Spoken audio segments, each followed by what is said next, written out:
All right, so I finished Little Nightmares 3 last night. I've been playing it through a little bit more, going for some of the secrets. And I, of course, will be doing my usual, secrets and lore videos on this game. I have a couple of theories and things like that. But after playing the game and after sleeping on it, I have walked away feeling pretty underwhelmed, pretty disappointed, if I'm being entirely honest. And I think this is by far the worst game in the series. And I'm including the mobile game in that one. But I feel like this one is a bit of a letdown, and I think it drops the ball in a lot of ways. I think it is objectively worse than Little Nightmares 1 and 2. And considering that the Steam reviews right now are sat at exactly, of time of recording, exactly 50% mixed, I think a lot of people feel the same. And so I want to talk about it. I want to give my thoughts on this game, my opinions on this game, and I am going to try and be as fair as possible. But overall, yeah, if you're looking for a review that's going to glaze this game or say it's the best game ever or say, oh, people are just being haters. No, I do think this game is massively, massively underwhelming and disappointing. So before we get into my real core problems and issues with the game, and I'm going to give you some examples of why I think this game is the worst one. I think there's a couple of things we need to talk about. First of all, I do understand and I do sympathize with Supermassive Games. Now, if you don't know, this is the first game in the series being developed by Supermassive. Little Nightmares 1 and 2 were developed by Tarsier Studios, a Swedish studio, and they are now going on to make Reanimal, which we will talk about that a little bit in this video, but they are the ones that have made the previous two mainline games. They didn't make the mobile game, but they made the two previous mainline games, and I think that Supermassive had some Supermassive boots to fill. Sorry, I've been sat on that joke for like 3 days. But they did. They had some huge boots to fill, and I do sympathize with the position they've been put in because they were tasked by Bandai Namco to create a sequel to a game series that has a really hardcore fan base. Now, Little Nightmares has never been the biggest game ever, but it is a cult classic. It has a cult following of people that just adore this series, and I'm one of them. And it's really, really hard to be put into a position of where you have to try and meet the expectations of a player base who have been rabid fans? They have been rabid fans of this series. And again, I'm one of them, so I get it. I understand that this is a very difficult position for Supermassive, and I do sympathize. However, this is Little Nightmares 3. This isn't a new series. This is a sequel to the first two games. And this is the most expensive Little Nightmares 3 game, not by much, but it is. And you don't get to hide behind the, oh, well, people's expectations are too high. If you're going to make Little Nightmares 3, it should be at least as good, if not better than Little Nightmares 1 and 2. And yes, a change in a studio, that is going to make changes, but I do think that Supermassive fundamentally misunderstand what Tarsier understand. And I think that that's some of the source of my frustration. So I do sympathize with Supermassive. Now, the second thing I want to talk about before we get onto the review, and I'll leave spoilers till the end of the video, don't worry. But the second thing I want to talk about is that I'm in a very unique position to talk about Little Nightmares. I'm not saying that my opinion's worth more than yours or anything like that, but what I am saying is that for me, Little Nightmares means more to me than a lot of the average casual fans of this series, because Little Nightmares was the series that actually propelled my YouTube career forward. Now, before Little Nightmares 2, I was working in retail, I was making minimum wage, I was miserable, I was drowning in debt, and to be honest, I wasn't having a great time. Then, long story short, lockdown happened, I started this channel, the Tericho channel, as a Dead by Daylight channel, and I was getting pretty annoyed with Dead by Daylight because the devs of that game are just awful. So I was getting pretty annoyed with it, and then out of nowhere, I did a theory video for Little Nightmares 2. And just because I loved Little Nightmares 1 so much, and I loved all the theories about that game, and so I made my own it was just a fun little theory, and I made it, and I threw it up, and it was my first video to ever get 1 million views. Bearing in mind, my videos were averaging like 5,000 views at the time, and that video blew up, made 1 million views, and that was what I consider the real start of my lore theory, horror variety kind of career. And ever since then, we've had ups and downs, but my life has improved drastically. I think it's fair to say Little Nightmares 2 changed my life. So when I say that I wanted nothing more than Little Nightmares 3 to be amazing, and I was hoping so desperately for it to be amazing. Yes, sure, maybe my expectations were very high, but there are good reasons for it.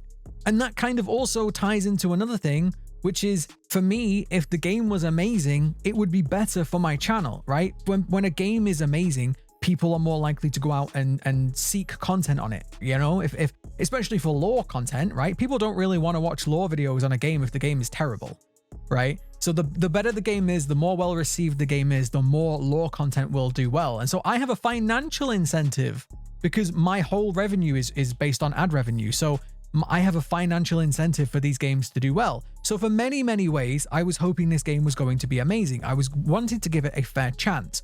However, after watching the first few trailers, and then after playing the demo, and then after listening to some of the developers talk about the game, I had some massive concerns. I had some massive, massive concerns because what was being shown to me didn't feel the same as what came before it, and I think in a worse way. All right, so let me get on to my big criticisms of this game. So Little Nightmares 3 is, in my opinion, it is a game cosplaying a Little Nightmares game rather than actually being a Little Nightmares game.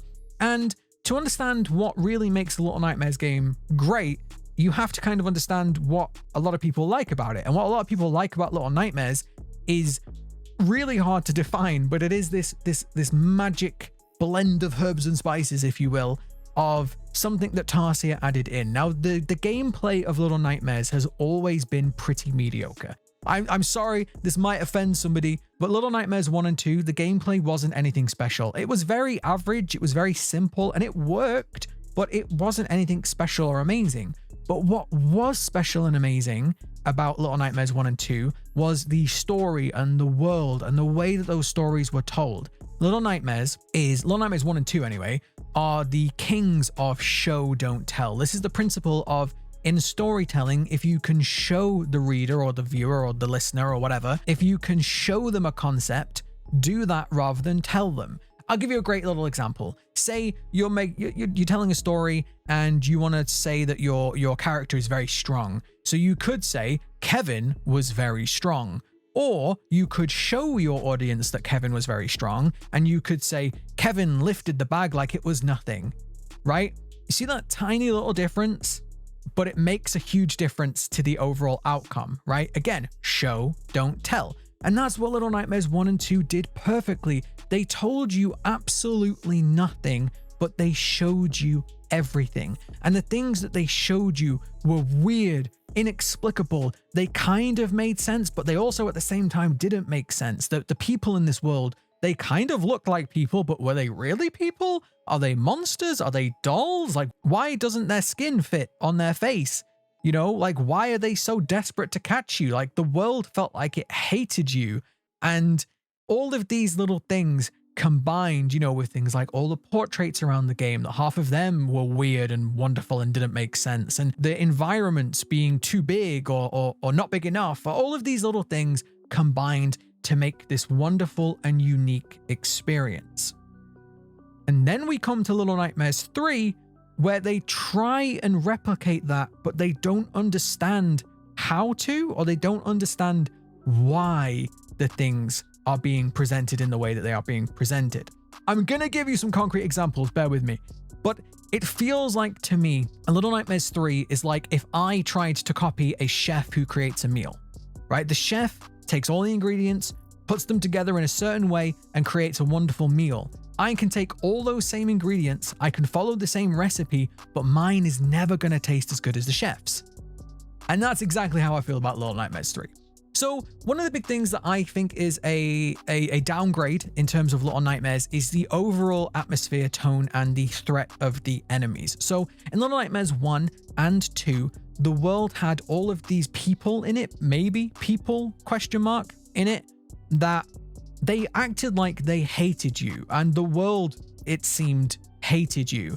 And in that world, there were all of these people that were desperate to kill you. In Little Nightmares 1, which was originally going to be called Hunger, every single thing in that game tried to either kill or eat you. The only exception to that was Roger, who tried to put you back to bed, but as we found out later, he was going to kill you just later. And then all the other enemies in the game It's like they're desperate to eat you, or they really desperate to put you into the soup, you know, like the chefs. And even the lady, who seems a lot more calm, she actually turns you into gnomes. She uses magic to turn you into gnomes. That's something that we found out later. And then the same thing in Little Nightmares 2, you had all of these enemies that were so desperate to get to the TVs that as soon as the TVs were turned off, they turned their attention to you. And that was very bad. In Little Nightmares 3, we have similar setups, right? We have, like, the carnival is a great example of this, where we have these enemies that look just like, in a lot of ways, just like the guests from the first game, except where those guests, they weren't just background props, they were there and they would try and kill you in several parts of the game. In this one, they never do. They never try to kill you. They're just there as like background props that, oh, look, this one's beating one like a piñata, or this one gets locked inside a tub, or this one has been sawn in half because ha ha ha, carnival. But not once in this entire game do any of these enemies actually chase you and try and kill you like they did in the first two games. There is one part in the carnival where you have one enemy that can possibly kill you, except he's blindfolded and you have to call him over to use as part of the puzzle. So there is no threat there. There is no threat because this guy, he doesn't really care about you, right? Like, he's not really bothered. None of these herd try and kill you. It's the same thing for the factory. We go through this factory and we see all of these enemies, and not once do any of these enemies even chase you. They don't care that you're there. This is like such, again, a lot of this video, a lot of my complaints are going to sound like very subtle things on paper, but they add up to big problems. The enemies in 1 and 2 hated you. They almost felt offended by your presence. Yet these enemies they don't even care that you're there half the time. Now, the ones that do care that you're there, the ones that actually do chase you, I have problems with those too. Now, in my Silent Hill F video, I broke the game down into things that I liked, things that were mixed, and things that I didn't like. And honestly, with Little Nightmares 3, everything's just kind of mixed. And this is a great example of that. The enemies that actually do chase you, they fundamentally don't fit with the world of Little Nightmares in a lot of ways. Not only are they not as scary in my honest opinion, many of them, several times throughout the game, just get stopped by random vents of steam. Whereas in previous games, they were so desperate to get a hold of you, they were always right on your heels. They were always just about to grab you and you only just got away at the right time. In Little Nightmares 3, they're constantly being stopped by a random gust of steam. That happened several times on this playthrough. But even down to their design, they don't have the same special magic that the enemies in previous games did. Now, one big thing I want to talk about is the supervisor, because she is a really cool design. She's an insect, in my opinion. She has six arms, no legs, and she, at one point throughout the game, she detaches her skirt thing, which is actually an apparatus with a wheel on it. She detaches it, and now she runs around on her 6 different arms. And I love the design of this enemy. She's really cool. She's this creepy insect-like enemy. But when you actually compare that to every other enemy in the previous game, she doesn't fit. And the reason why she doesn't fit is because every single enemy in Little Nightmares is a person. And this is going to sound like, I know this is going to sound like such a little whiny critique, but just hear me out. Every enemy in Little Nightmares 1 or 2 is some form of person or some form of mimic of a person. So we have the guests, who are all just people, hungry people, but they're people. We have the viewers, who are all just people. Again, they are addicted and obsessed with the televisions, but they are people. The Thin Man is a person. The lady is a person. Roger is a person. The doctor is a person. Even the bullies or the crackheads, whatever you want to call them in Little Nightmares 2, they may be made out of porcelain, but they are children. They are people. Again, they're weird people that don't make sense, but they are people. But you compare that to this enemy, who is an insect. And yes, it looks like, you know, she has a face and whatever, but she isn't a person anymore. She's an insect. And this same thing, I had this exact same problem with the first area of the game, which was by far the most boring part of any Little Nightmares for me, the Necropolis. The only enemies you find in the Necropolis are beetles. Little Nightmares 2 had the bullies that were people made out of porcelain. They had the hands that were just didn't make sense. Like, how was a hand walking around by itself? It doesn't have a brain. But like, those enemies were creepy and weird and don't make sense. The bullies, if you break their head, they still sometimes chase you. It didn't make any sense. These are just big beetles. Just big beetles. Okay. Okay. Sure. Now the one enemy that gets the closest to being right is the kin and the mini kin, and they do look like something that Tarsier made. Like, they look very similar to Roger and all the other enemies that Tarsier created, but they don't feel the same. And the reason why they don't feel the same is because halfway through the area where the mini kin and the kin are, they just completely take away all the weirdness, all the suspense, and all of the tension out of it, because there is a boy who is there who might be rusty from the sounds of nightmares. We'll come on to that later. He might be rusty, but there is a boy who this guy is just forcing to do carnival tricks. Now, in previous games, we see what happens to children who get caught. And in Little Nightmares, you always play as children. This is the whole point of Little Nightmares. You are children. The world is big. Most of the enemies who want to kill you are bigger than you. They're big and scary and they want to get you, right? But when someone catches you in Little Nightmares 1 or 2, it always ends badly. They usually eat you, kill you, rip you in half. Like, whatever they do, it's not good. And this leads to a lot of tension. The world of Little Nightmares seems to hate you. It seems like it doesn't want you there, which is really interesting with the story of Little Nightmares 3. And again, we'll get onto that later. The world of the Nowhere, though, seems like the most dangerous place you could ever exist in, because everything wants you dead. It doesn't like you, it hates you, and it wants you dead. So, when an enemy catches you, yes, again, Roger's the exception, but he still kills you later.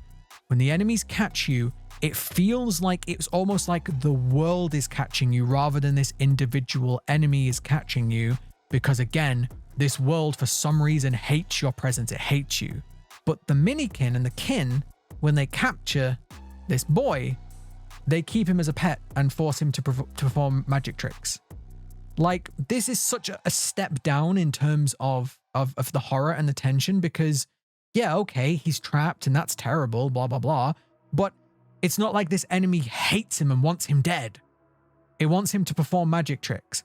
And to add on to that point, all throughout the series, again, we see what happens to children. If the lady catches you, she turns you into gnomes, right? Which, yeah, okay, you're not dead, but she's completely transformed you into this tiny little critter. She's taken your whole, identity away. That's why they're called gnomes. No me, right? Your me has gone away.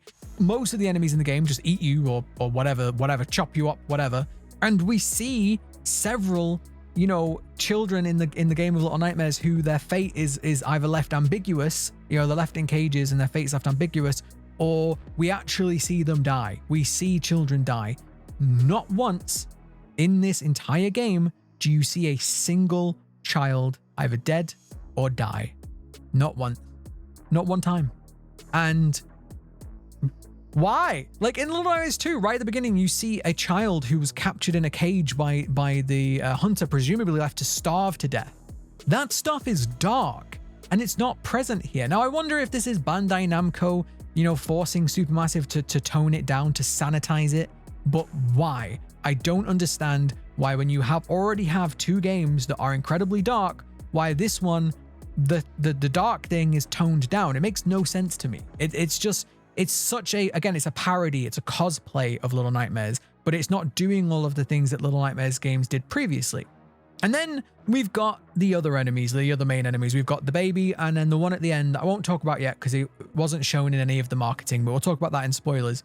But the other 2 enemies are ginormous enemies. And this, I think, is such a mistake, because these enemies don't feel, again, like all the previous enemies that felt like things that wanted to kill you. They were humans that wanted to kill you. This just feels like a kaiju. It feels like Godzilla or something. And while on the one hand, okay, cool, these enemies are giant and they destroy the environment around you, that, in my personal opinion, is far less interesting than just a simple guest who wants to eat you.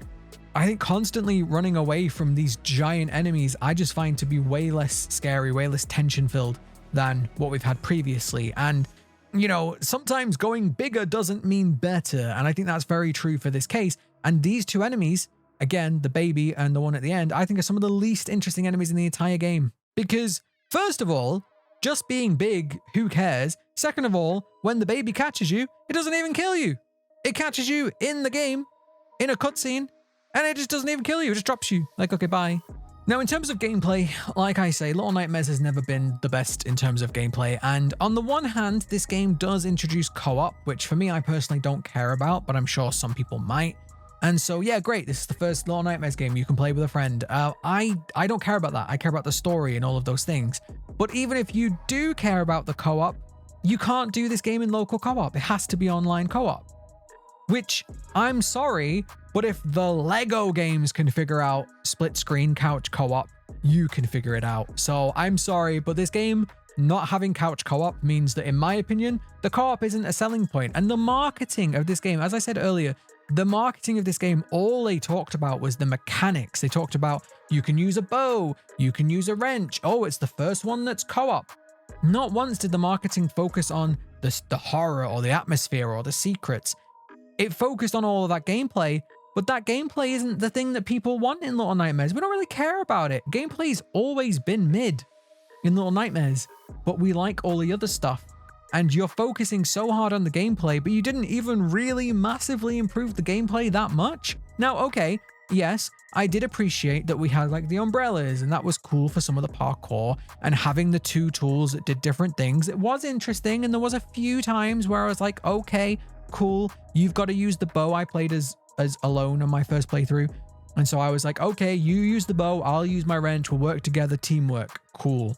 But realistically, in terms of all the games I've ever played, the mechanics here are nothing special. They aren't. They're just very bland, boring mechanics. And at times, I would love to say that those things made the gameplay better, but a lot of times, the gameplay was worse because you are going through rooms, and then there's another room and you've got to lift up a grate and get through the grate, and then there's another room and you've got to lift up the grate, and there's so many rooms in this game that are just empty. They're devoid of anything unique or interesting or something that, you know, makes me really think like, what is that? There's none of that. And that kind of ties into the collectibles of this game. Now, every Little Nightmares game has had collectibles. In Little Nightmares 1, you had the little jars that you could smash. They look like the lady.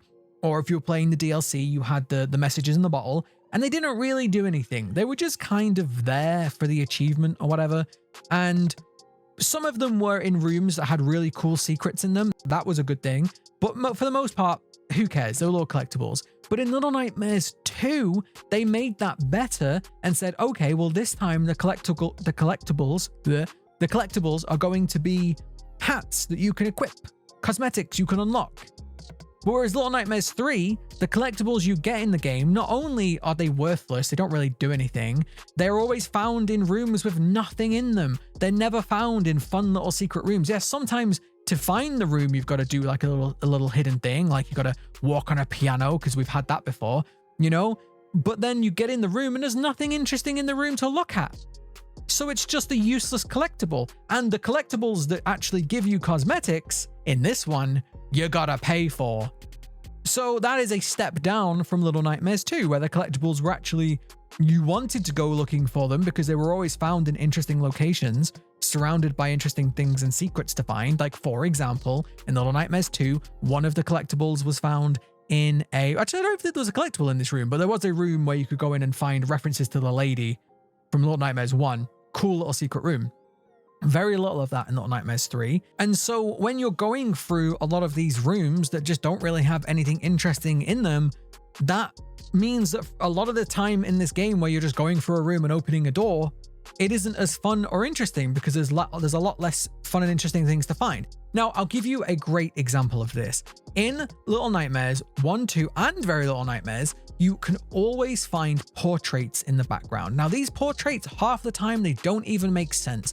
Half of them, they aren't even characters that appear in the game. They are weird and twisted and warped people, children, adults, animals, all sorts of different things. And some of them relate to characters in the game, and some of them in Little Nightmares 1 actually related to characters in Little Nightmares 2, which was really interesting. But for the most part, they were all just weird characters, and we could theorize over them, we could discuss about them, we could say, what do they mean? Do they mean anything? But they were unique and interesting, and they added something extra to the gameplay.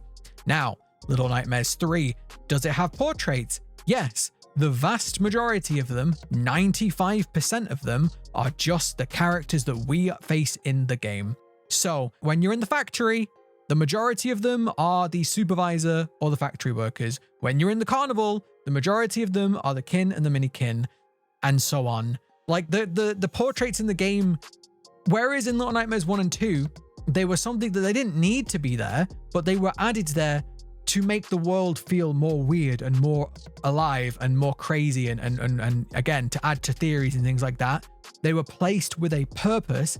In Little Nightmares 3, they're there because they were there before. And there's so many things like that in Little Nightmares 3 that were there because the previous games did it, but they don't understand why the previous games did it, so they don't really matter. They don't make sense. These portraits being of the characters that are in this area, who cares? I can see the character in this area. And okay, fine. Little Nightmares 1, you could find portraits of the lady. But by the way, the portraits of the lady we found in Little Nightmares 1 were different. One showed her face. They were there, sure, but they were often surrounded by all of these other ones, right?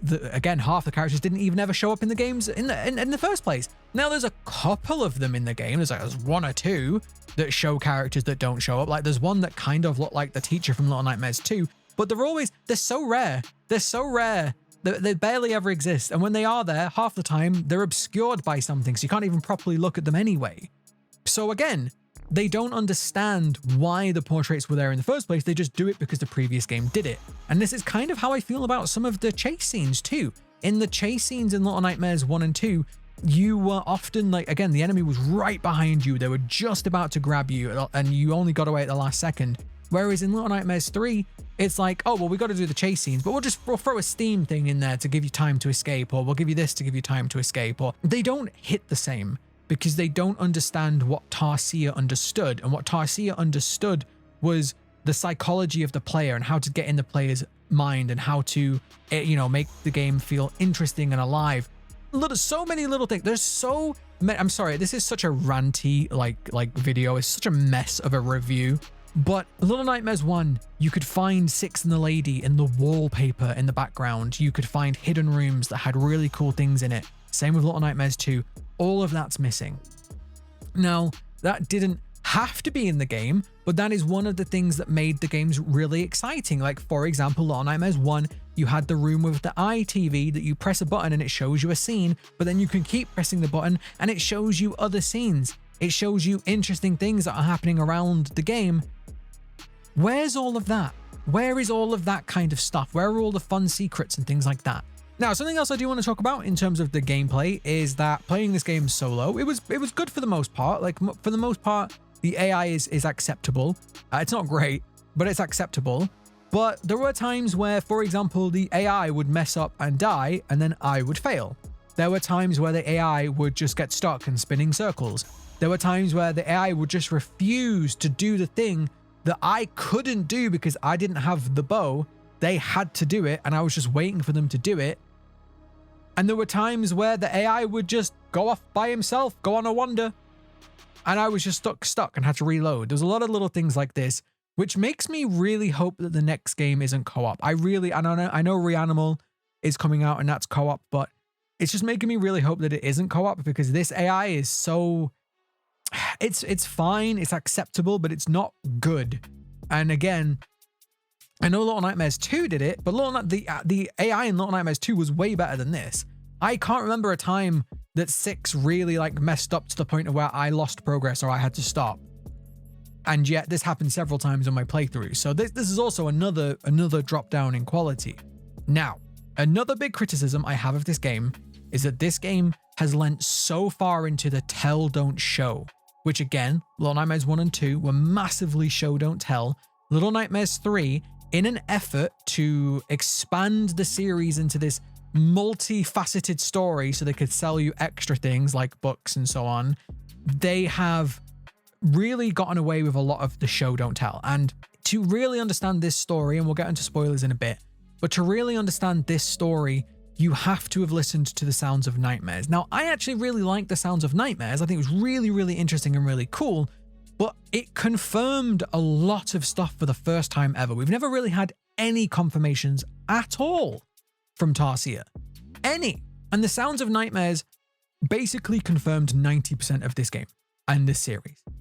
So the Pandora's box is now open. The cat is now out of the bag because Supermassive are telling us the story. They are saying what is happening, and we've now got to piece it together, rather than what Tarsier did, which was show you a story and let you come to your own conclusion. And that is such a subtle difference yet again, but now the story has been solved. It has been told, and we know what's going on. Again, I'll get into the spoilers, but we know what's going on now. And so while there were some really cool little sort of callbacks from The Sounds of Nightmares, particularly in the final chapter of the game, what if you haven't listened to The Sound of Nightmares? I don't even know how much of this makes sense if you haven't listened to it. And as someone who did listen to it, I'm like, okay, cool, but now you've taken all of the mystery away. Because I know exactly who this character is, I know exactly what's going on here, and I know exactly what it's all supposed to mean.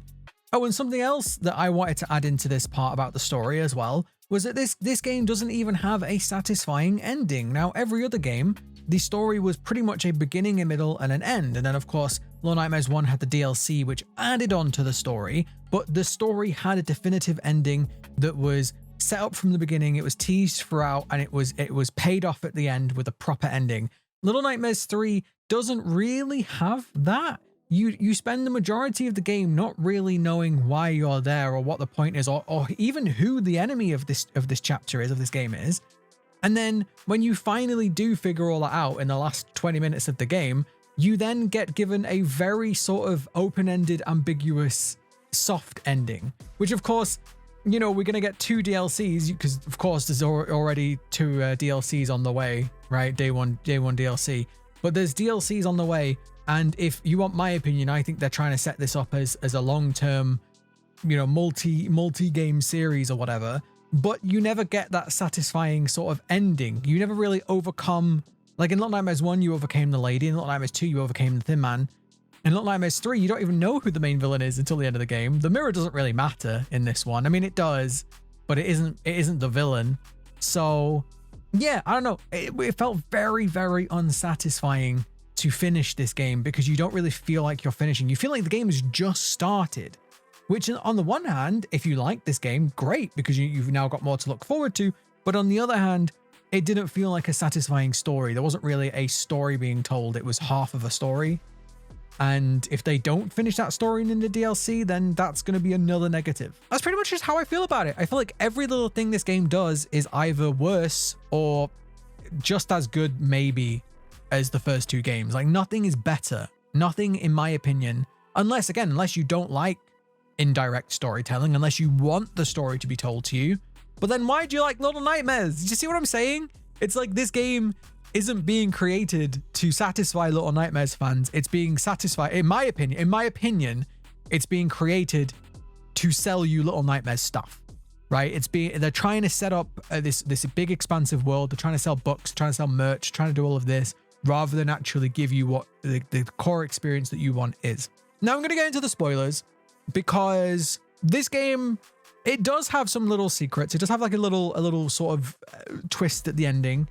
But even that, in my opinion, is a bit of a letdown. So the big spoiler warning, spoilers, the big spoiler of this game is that Alone isn't real. Alone is Lo's imaginary friend, and that's why she can't come through the mirror back to the normal world with Lo, because she doesn't exist. She is just a toy. She's a plushie or whatever, you know. And that was cool. That was a cool little sort of twist on the game.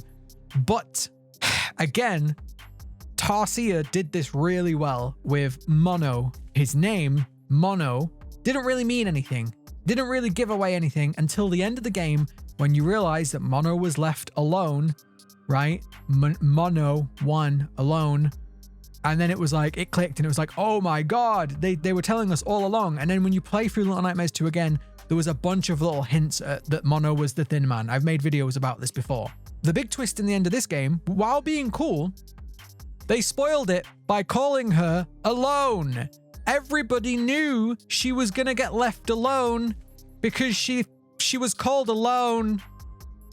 You could even argue that 6 is called 6 because 6 is the number of the beast and 6 is a monster. She's a demon. She's a little beast, right? So 666, you know, oh, get it? That again, subtle, and you don't get it till the end of the game. I knew from the beginning of the game the alone was going to end up alone because they called her alone. It's not a surprise when you tell us that she's got to be alone because she's called alone. I'm sorry, I'm getting so mad about it, but it's like so, it's so like it was so predictable, right? And we knew there was gonna be a moment towards the end where she was gonna get left, like Mono was gonna get left. And yes, sure, the way that they did it made it a little bit surprising, but it wasn't really a surprise. Do you see what I'm saying? Like, they did what Tarsia did, where they hid the fate of the character in the name, except they didn't do it as well. They didn't hide it. Do you see what I'm saying? Like, give me 10 minutes and I could probably think of a better name for Alone, right? Like, you could have called her, like, I don't know, Wish. Just off the top of my head, Wish. And it was actually Lo's wish that he could keep her as his friend in the real life. Like, there you go, great. Do you see what I'm saying? Like, it's like they copy what Tarsia did, but they don't understand why they did it. And so them just copying it doesn't work. And again, it's a little thing, right? It's a little thing. Her name being a fucking spoiler to how the game ends is a little thing, but there's a lot of little things. Now, the final area of the game is by far, in my opinion, the most interesting, even though whereas in previous games you had these children that were remains of children that were taken by the Thin Man, who the Thin Man was actually Mono, so you were the villain all along. But instead of having these children that were like victims of this evil monster that you're slowly turning into, which was an incredibly interesting concept, you have these little memories of the Institute, because the whole big twist is that Lo is from the Institute. He's in the same place that Noon was in The Sounds of Nightmares. And if you've listened to The Sound of Nightmares, I'm sure you've come to the same conclusion that I have, that this monster is Otto. It's supposed to represent Otto. Now, on the one hand, yes, that's cool. I listened to The Sounds of Nightmares, and now seeing this guy who's obviously Otto is cool, but it's broken all of that mystery. It's broken all of that, the ambiguity of this world. Like I say, Pandora's box is open now. This is Otto. This is Otto in the real world, and this is Otto's shadow or nightmare version or whatever in the nightmare world. Great. Cool. Who's the lady? Tell me, who is the lady from the first game?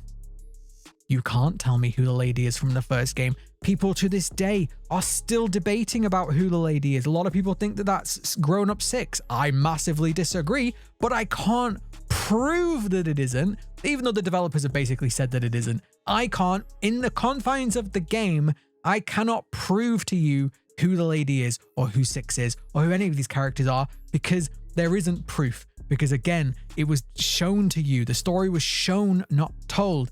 But now I can pretty much prove that this character is Otto. I'm pretty sure again that this character is Rusty. I could be wrong. I'd have to really listen to it again and listen to Rusty's description, but I'm pretty sure this character is Rusty. We have proof of things now. Now we have proof, and we have proof of how they get into the nowhere, and we have proof that the nowhere does exist. We have proof that these characters have an effect on the nowhere. We have proof that the people from the nowhere can't come out of the nowhere. We have so much proof because you are telling us this story. And while I found the story interesting. It was very interesting. It was a really cool story. It's coming at the expense of everything that the previous 3 games, if you include the mobile game, have built up. This mystery, weird world. And again, how many times have I said in my theory videos on Little Nightmares, we don't know if this was a world that was normal, that got corrupted, or if this world has just always been like this, or if this world even exists. Is it a nightmare world? Who knows? Now we have proof of pretty much everything. And that to me kind of sucks. And again, I know why they're doing it. They're doing it so they can sell you more books, and they can have TV shows, and they can have all this other stuff.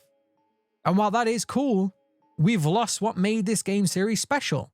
And once you take out what made Little Nightmares special, you are left with a very, very mediocre game.